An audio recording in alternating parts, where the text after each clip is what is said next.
Hello, you wonderful people, and welcome to another episode of SuperFantaFi. This being a show where we talk about TV shows of the supernatural, fantasy, and or science fictional genre. For today's episode, I'm going to talk about episode 15 of Bulgasal, Immortal Souls. A lot of really interesting things went down in this episode, so let's break it down. First and foremost, we're picking up in the aftermath of the last episode where Sangan went back for Hawal, which obviously still confuses him. Why would she come back? But despite the circumstances, despite everything she knows now about their history, even then she's still only gotten flashbacks. But now she knows him and Ote were working together, that they were friends of some sort. But it doesn't matter for her because she doesn't want to leave him alone, despite everything that she knows now. That it isn't a lie, that it was all true. Everything that Ote had said about him and Hawal and the circumstances. So, but with that, it kind of solidifies even more so for Hawal what choice he wants to make. And at the end of the day, he ends up taking Sangan to the mountains where it's like, right, this is where the story we've known so far began 600 years ago. The same mountains where he was born and raised, the same mountains he became Bulgasal. It all happened here 600 years ago. And Sangan's initial thought is, right, you brought me back here so I can get my memories back. But it's also because he's like, I want to visit this place one last time because it's so much of his history. At least this version of himself knows of this history, this incarnation of him. And she's like, right, it doesn't have to be like the last time, but for him it does, because he's still set on, like, I have to end this now. With everything that's going on, I have to kill Ote and I have to die with him, because that's the only way to end this. And so for Sangan, she doesn't want him to do that, because despite everything that's going on, she still cares about him deeply. She's like, you asked me before why I like you. It's much more than that now. Like, I can't imagine my life without you by my side. But he solidified it even more in his mind, because when it's all said and done, when he dies, he's like, I want you to look after my family. Now knowing, who Siho was, that Dooyoung, because she figures, it's like, right, you called her Don So. It's like, right, it's like, so your family is here, like, you need to be, but he's like, right, I'm doing all this to protect them, because if I don't do this, like, Ote will always be a hindrance, and this way, he's like, I trust you to be the one to look after my family. And the time he's spending with them, too, especially him and Dooyoung, they went out for shopping, and Dooyoung wants to get a print of one of the photos that they took when it was, like, all of them together, like, one of the last times they were all together, and they were that episode where they were celebrating. Dooyoung wants a bigger, like, he wants a reminder, a printout of that photo. And the guy who's printing out the photos is someone who always knows. And then it's like, oh, he meets up with a father and his child. And it's like, oh, these are other people I knew. And I think it was such an interesting perspective for Hawal, because it's like, right, all these years later, all these lifetimes later, here they are living in the same area. And it is that interesting thing that, despite everything, like, people who've met have a tendency to kind of meet together, even, like, all these years later, once again, even in a different lifetime. And he's witnessed that firsthand as he's ran into so many people from his lifetime. And even Dooyoung's like, oh, did you know them? It's like, was he friends with them? It's like, no. In fact, he's like, I hated them when I was a kid, because they tormented him. They treated him like a monster. They were ready to kill him. The same thing with Miss Lee. His feelings for her were super complicated. That's also part of the reason why he kept a distance from her, why he never really got close to her, because there's some part of him that held out. It's like, right, you're useful to me, but also there's his associated trauma with her from a young age of, like, you're the reason why the entire village hated me.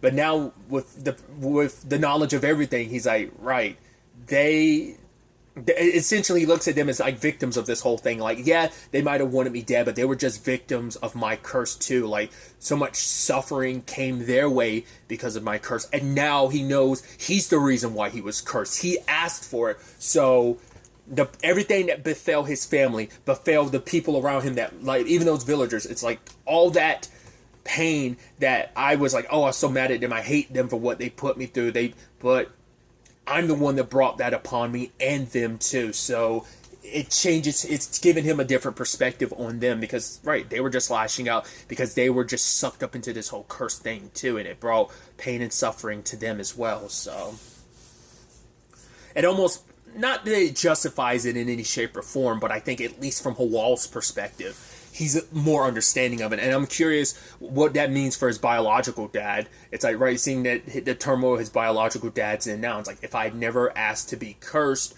things wouldn't have played out like that in that past life, and maybe things in that karma wouldn't be replicating itself even present day, all these years, all these centuries later. So, and seeing Hawal with Siho and Duyan, it ended up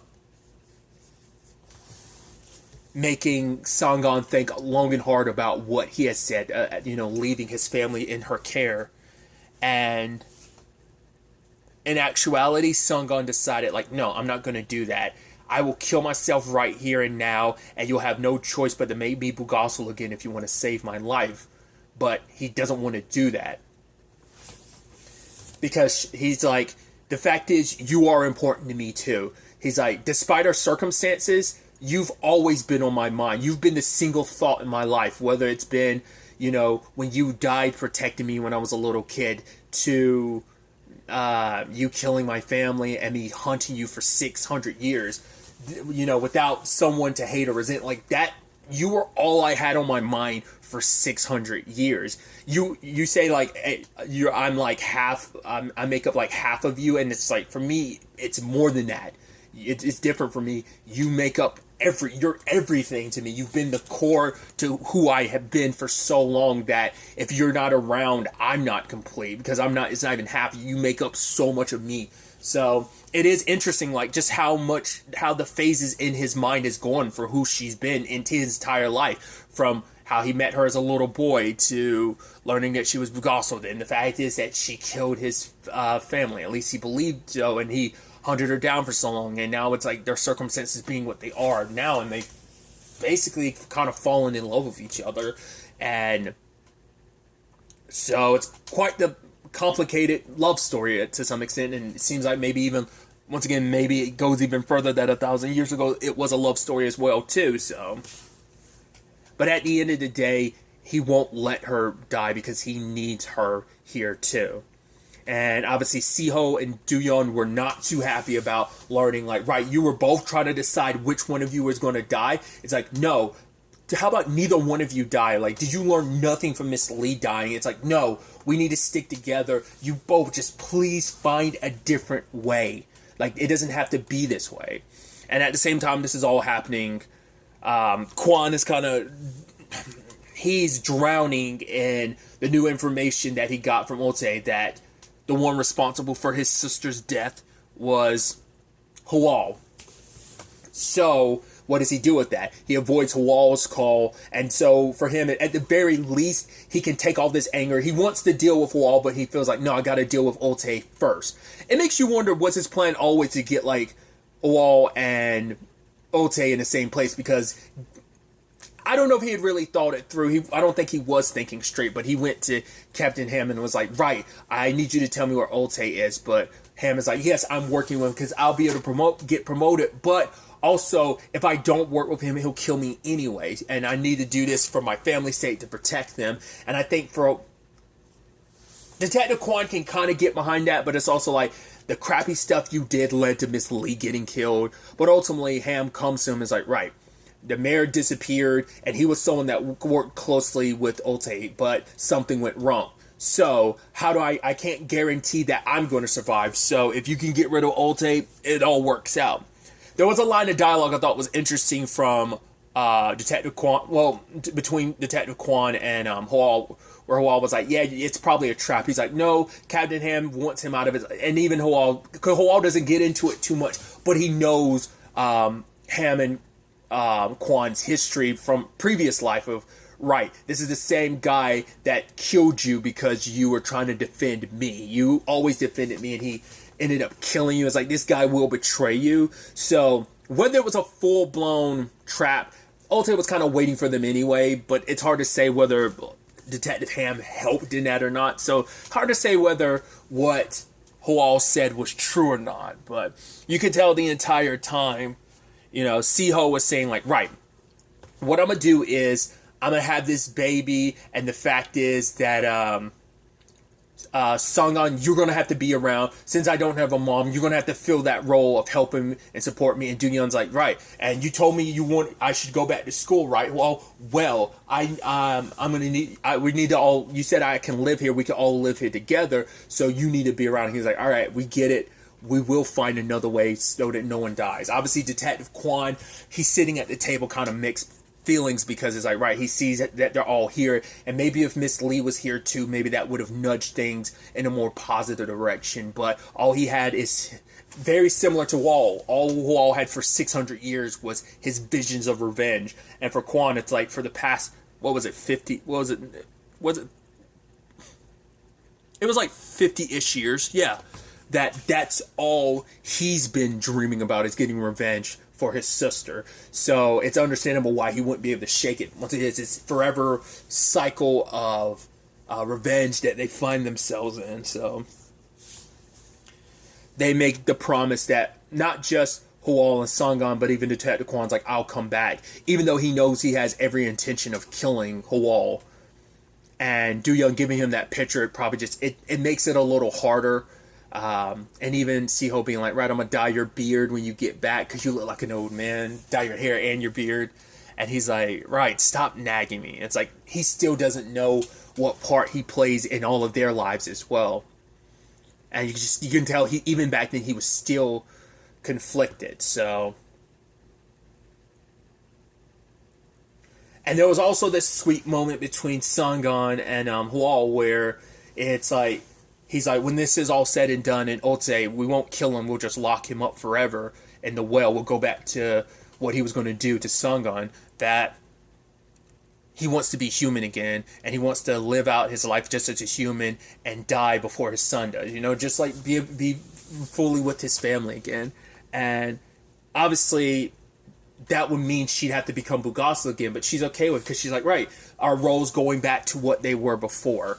Also, she's like, it gives me the strength to make sure that as a Bulgasal, I can protect everyone. And also, you get to live your life. And she's like, no matter where you are, I will find you again. And then we can switch, And I thought that was kind of interesting. I was like, oh, so we're just going to pass the buck back and forth between each other. Like, whenever we want to become human again, we just like pass it between each other. And, it's an interesting compromise. I was like, oh, that's kind of a fascinating development. I don't know how... Well, Siho would be fine about it because it would mean, like, at the very least, you'd be around. And, she'd eventually run into her sister and all of them again in a different lifetime. So that is the hard thing of being immortal like that, just watching so many people die, but knowing how the world works, it may take a while. She says, like, no matter how long it takes, like, I will find you again. So I thought that was kind of an interesting compromise that they made. But ultimately, when it comes down to the showdown between Hoal and Ote, and he's like, right, he's like, I thought, I guess killing that shaman woman, you weren't even that close to her. He's like, if I really wanted to push you, I was hoping it'd be your wife, your son, or your father. And he was like, no, killing her was enough. Don't you see that on here? He's like, oh, interesting. Because he doesn't know that he did come to care about Miss Lee. That was even one of the reasons why he agreed to Dooyeon being like, oh, can I stay in your place? Because he thought about a young Miss Lee asking to live with him, and he didn't want to make that mistake again, even though he didn't believe he was going to make it out of this. But at the very least, he would have been with Siho and Sangan and potentially Detective Kwan. So at the very least, even if I'm not around, I want you to live your life. I want you to kind of be happy, go back to school, have friends and stuff, have a life.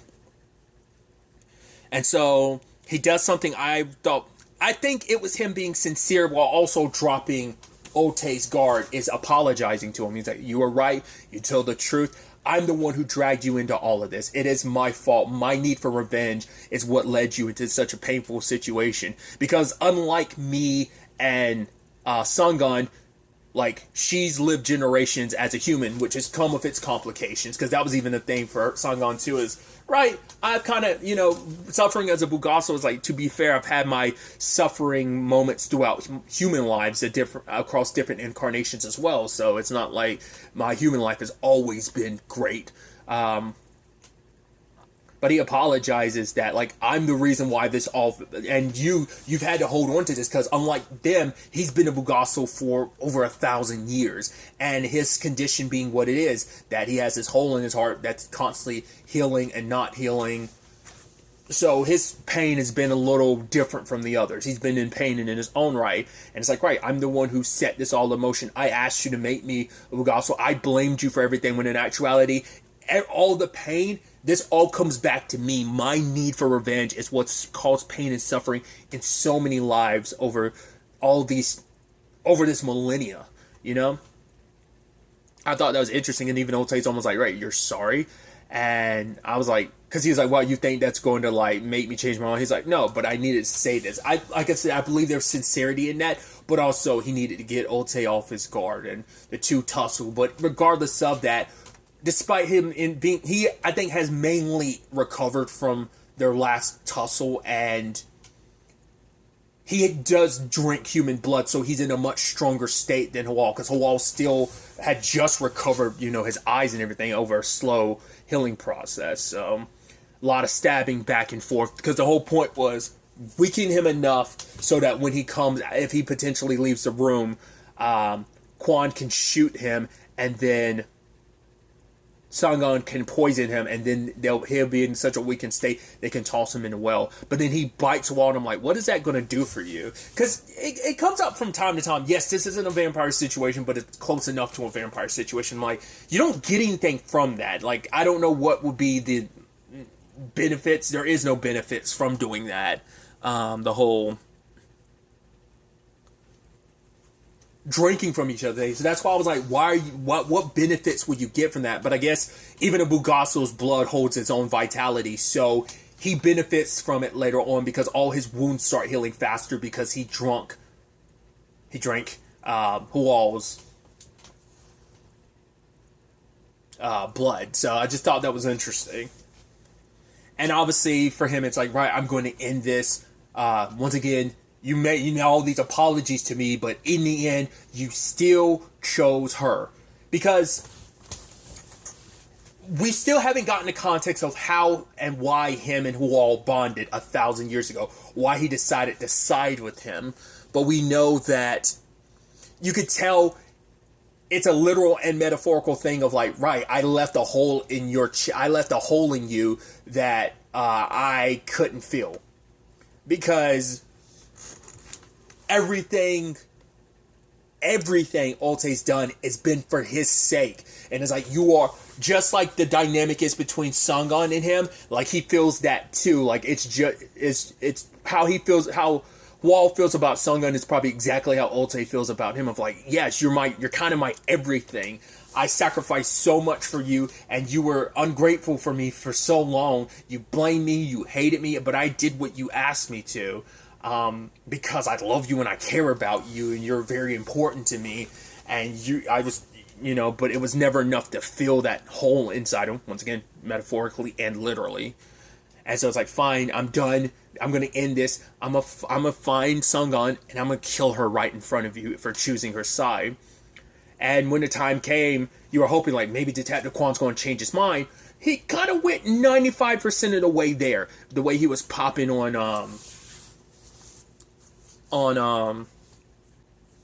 Altay after everything that happened, and ended up like almost putting him in a death state, and then was going to go after Hual, but Sangon stops him. It's like, right, you can't, Hual has saved our lives so many times, so please don't do this, please don't kill him. And ultimately he can't do it, because despite everything, as he says later on, he's come to care about Hual. And I mean, it's all full circle too. I mean, despite the curse and everything over 600 years ago, when he met Hual as a little kid, he still took him in. He was the only person that looked at him as not cursed and still love him as a child of his own, even though they weren't blood related. And so that hesitation. I was actually surprised it even got that far. I thought like maybe, just maybe, Detective Quan will like change his mind before it gets to that. But it's like, no, it went that far regardless. Luckily, it changed his mind. Sadly, Ote ended up reviving and ends up stabbing Quan in the process, and Sangon was able to get away. But obviously, it hurts Ote so much because, one, why are you should be getting your revenge against Wall. He's the one that hurt you so much by killing your sister. Like, that's the reason why you've done all this.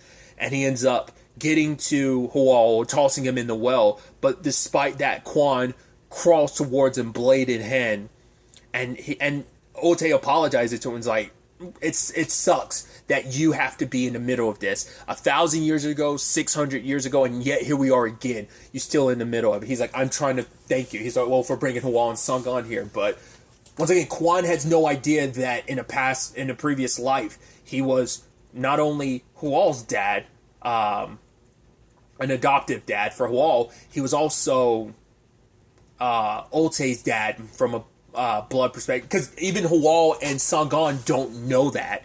So for him, it's like, right, I'm going to go take care of Sangon, and I'm sorry. And he leaves him there. And he finally, with the last of his strength, calls out to Hual, because he doesn't know if Hual can hear him. And he tells him the truth of like, right, you killed my dad and my sister all those years ago. And Hual was like, that little kid back then, that's you. Like, he didn't. Once again, he didn't see it. Like, he didn't see his Achan and Duyan. Even back then, he didn't see his father was right there. And it's like, right, our lives, we're just constantly in each other's lives, and we just never know how. We're always blindsided by how we reappear in each other's lives. And for him, it's like, for so long I wanted you dead. Like, how can I face my sister? He's like, when I die, like, I won't be able to face my sister for not being able to kill you. It's like, I get you had to kill my dad, but why you saw us, you knew where we were hiding, but you didn't help us. And I think it's because Hual probably got scared. Probably because, maybe on some subconscious level, without him even realizing, like, he knew that it was dad. But I think it's right. He was scared he didn't want to, because I think he remembers being like, I don't know. I think there's a culmination of many different things of like, right, I just murdered someone in front of him. These kids are probably scared, and he doesn't want them to look at him like the monster he is. So he ran away. He panicked. I don't think he was aware of what he did to Quan's sister, but still, he's like, you could have done something bad, and you could have helped us. And obviously for Hual, he's like, and he never really gets a chance to talk to Quan about it, because it's like, right, he's in a weakened state. And for Quan, it's like, I'm going to die either way. I know if you get human blood, then you'll be able to take Ote down. He's like, no, I don't want this. But he's like, right, it's the only way. I'm going to die regardless. This way, you can save Sangon. And he's like, also tell Siho that she'll have to dye my beard and my hair some other time. I'm like, dude, that sucks, because Hual never gets an opportunity to open up to him. It's like, right, and then you can just him down there in the well being like, Father. He just like, I don't want to do this, especially because it's like, you're the man that saw past everything. You always saw me as your son. Even asked that maybe in the next life I'd be born as your actual son, and here we are in this situation. And he's the reason why Hual stayed off of human blood all this time. And it's like, for it to come down to his father giving him his blood in the end, it's symbolic in many different ways. But then, when he does drink Quan's blood, it starts having an effect on Ote. And I guess it's because both of them being Bulgasal's the moment that happens. And now it kind of plays into a prophecy by Miss Lee about... I did completely miss... Was that part of that, or was that some other part of the prophecy that maybe it was a part of the prophecy I just didn't remember. But like about the father's blood, and like the moment that happened, it's like, right, the one who once Hual's tasted his father's blood, that would be the end of all of this. That it was kind of, I'm butchering it, but Miss Lee was basically saying that would kind of be the beginning of the end. And now Hual's kind of strengthened, but we get a glimpse of 1,000 years ago, 3 people stabbing him. And based on what it looked like, definitely one of them was his father, so they crossed paths even back then, understandably so considering he was Olte's dad back then. But we also saw Siho, and I believe that other person, that looked like that was the actor who plays Du-yeon, so fascinating how these people who were your enemies in one previous life end up being your family in another. But once again, it's like, I still say like his experience over these past 600 plus years of being Hwal and being a Bulgasal, like I believe all of that influenced and played a role in making him a better version of himself, different from who he was 1,000 years ago. But it also plays into it. He's like, right, I'm gonna get revenge on all the people, drink the blood of all the people who betrayed me in this moment, these 3 people. And then he's like, I'm gonna come for you, and because you're mine. So once again, it's like a bond thing of, I don't know, maybe it's because both of them were Bulgasals at the time, because she stabs herself in the heart, so she was a Bulgasal at the time. That's why I'm like, I guess for a long time, 1,000 years ago, they were this pair. Like, there was love between them because they were connected as kindred spirits through being Bulgasals. They've always had this being each other's half, essentially. So it's all coming full circle, like what they said in this episode about what they mean to each other. It all comes full circle from 1,000 years ago. Because that's still a big enough mystery for them. I'm curious, was that Hwal getting that memory back at the end now that he drunk Kwan's blood? Or was that in reference to just us as the audience getting a peek at that? Or a combination of the two? But that's why I'm like, Sungon back then cared about humans, and it seemed like Hwal didn't. And I guess to some extent, that was kind of a thought I had for a while, was could it be Hwal was jealous because it's like, right, these humans, you care about them so much. It was kind of like, you love them so much you were going to leave me behind or something like that, or maybe try to become human to spend time. Like, she cared a lot for the humans, and maybe that's why he killed them, because it's like, no, I want you all to myself. Like, you care so much for these humans. So she tried to kill them both in the process to save everyone's lives, but before like they could die together, he ended up becoming human and passing everything on to Olte, making him a Bulgasal. So I guess in that process, when that happened, it ended up sparing her life, and so she was just stuck as a Bulgasal for the next 400 years. I think that's also why she cared so much about Hwal, because now it's like, right, you're a human, and despite our circumstances, you are a kindred spirit, you are someone I cared about. Like, who knows how far back their history really goes, like, who knows when they ended up becoming Bulgasals together and stuff, but that's why she cared so much about Hwal. Their destinies have been so intertwined for so long. But now begs the question, now that he's drunk human blood, Hwal might not be the same Hwal anymore, and we might see, now that he's drunk Kwan's blood, he might go after Siho and then Du-yeon, and that will be the trifecta of getting their blood plus getting Sungon back. I'm so curious to see how this ends. Will it be Sungon becoming Bulgasal just to save Hwal? It also plays into what I said, like, there's, with the whole reincarnation thing, there's no guarantee that it's going to have a happy ending. It's like, Miss Lee is dead now, so is Kwan, so same thing could happen with Siho and Du-yeon. I don't think it will, but the question is, what's going to happen with Sungon and Hwal after all of this? Will he end up dying and she becomes Bulgasal and tries to find him in the next life, and she stays away from Siho and Du-yeon? Is that what's going to end up happening there? I could definitely, almost like a very, spoilers if you've ever seen Hemlock Grove, well, without going into details, if you've seen Hemlock Grove, how Hemlock Grove ends, kind of has a very sad ending. I'm curious if there's going to be a sort of parallel in that regard. If you know how Peter's story plays out, I wonder if she's going to end up being a Peter of the situation in from Hemlock Grove. But regardless, it's just, I wonder if she's going to be the only one standing, and then eventually she will track down Hwal in his next life and try to make sure that, cause maybe she might try to stay away from Siho and Du-yeon because it's like, right, I can't trust myself around you, but she still promised to be there for them. I don't know. I'm excited to ultimately see how this all plays out going into what is I'm assuming just a straight up the season finale, because it feels like, based with the way things are, it feels like no, there definitely is room for a season 2. Whether or not there is, I'll look into that after I've watched the season finale. But I'm excited to see where all of this ends up taking us, how this all comes to an end. But really, that's all I'm going to talk about. Till the next time we meet, be happy, be safe, live life to the fullest, and enjoy it. Good day, and goodbye.